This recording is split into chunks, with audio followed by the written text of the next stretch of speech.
I just released this video on Veritasium about two systems of thought inspired by the book Thinking Fast and Slow, and this video is going to be based on that, so it won't make any sense unless you've watched that video first, so please go and do it. One of the things I was thinking about is, why do we enjoy watching educational videos? And I think my main answer is, we like it when someone else's Drew has done the thinking work for us. A great educational video allows you to leapfrog on someone else's thinking. And as was the thesis of that video, thinking is difficult, it's uncomfortable. And a lot of people in the comments kind of asked, why is it uncomfortable though?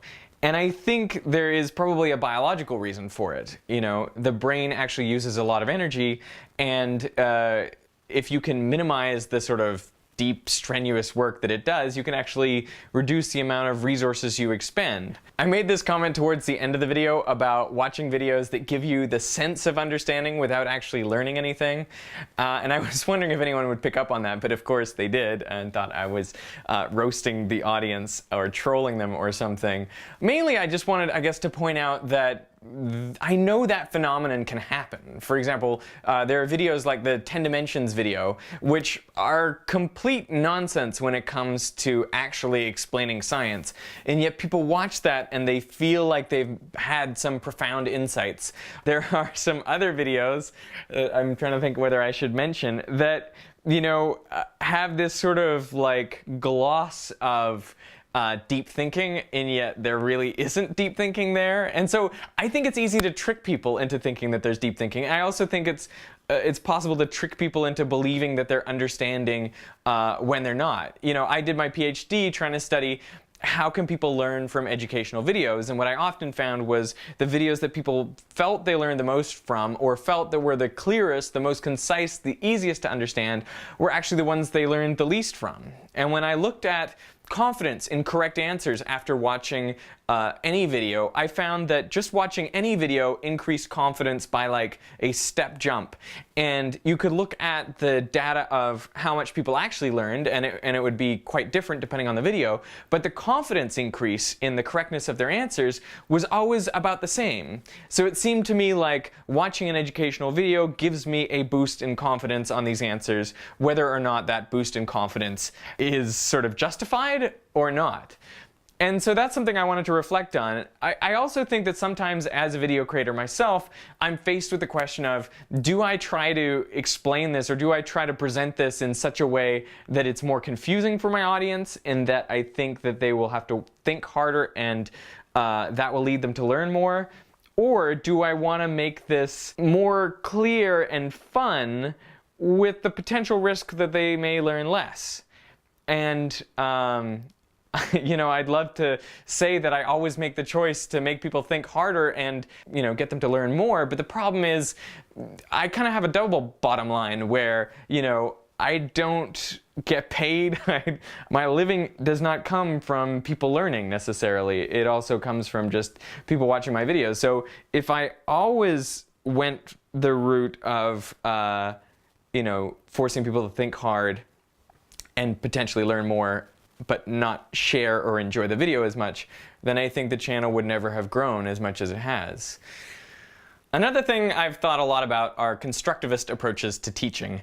And that basically just means this realization that students are active builders of their knowledge, that Drew has to be very active and engaged with the material in order for it to end up in long-term memory, the goal of any teacher.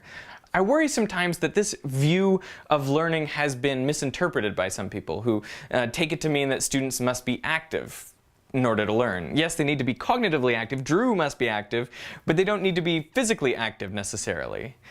This has also been taken a step further to say that in order to teach students science, we should ask them to do science. I understand kind of where that comes from. Like, eventually, the idea is when a student learns a lot, they become a scientist. So why not just make them do science from the start?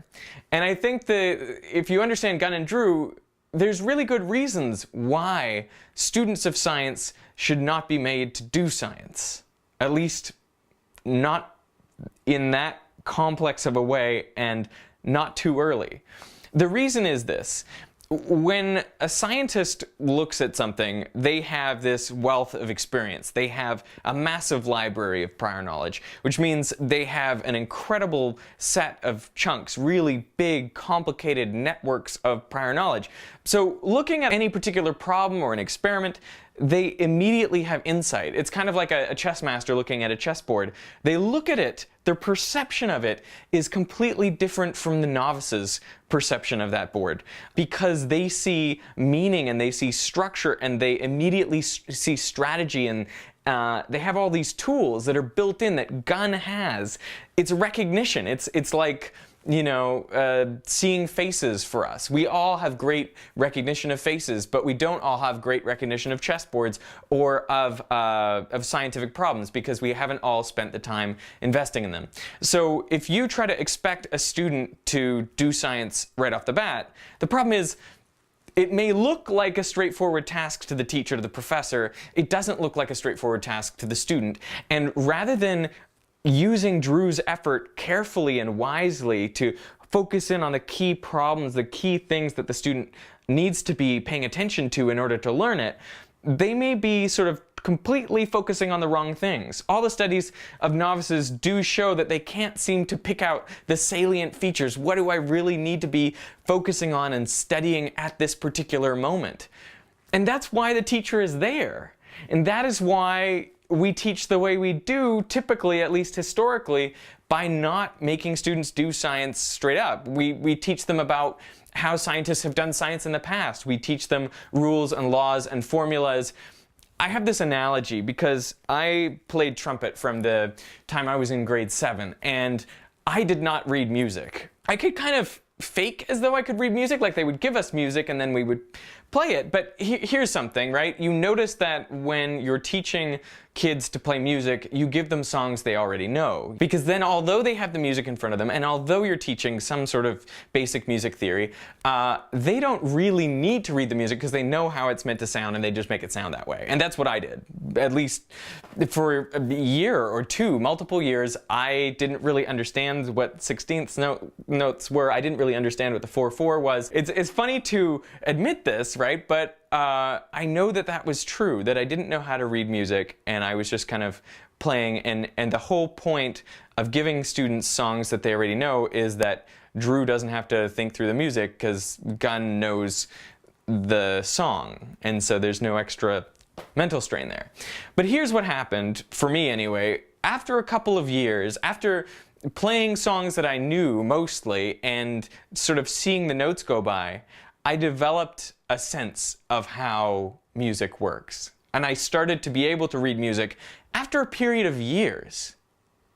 But it's kind of amazing. If you had asked me to, say, sight read a piece I didn't know when I was in, say, grade 8 or something, I would have done it terribly. And you might have said that the music system is failing us because, you know, these kids who've been playing music for a year can't even read a single, few bars of sheet music. This is the whole purpose of scaffolding students to these deep understandings, is that they need to build up that breadth of experience with different pieces of music, and just with seeing a lot of it go by, and eventually something does click, and maybe it's less hard on Drew to do it that way. I made the GPS analogy in the car, but again, I think there's more subtlety there, which is, if you force yourself to figure out where to go and you don't use a GPS, I think you've got a much better chance of figuring out the lay of the land, because you actively, effortfully have to employ Drew to think about all the different turns and look for landmarks and all that sort of stuff.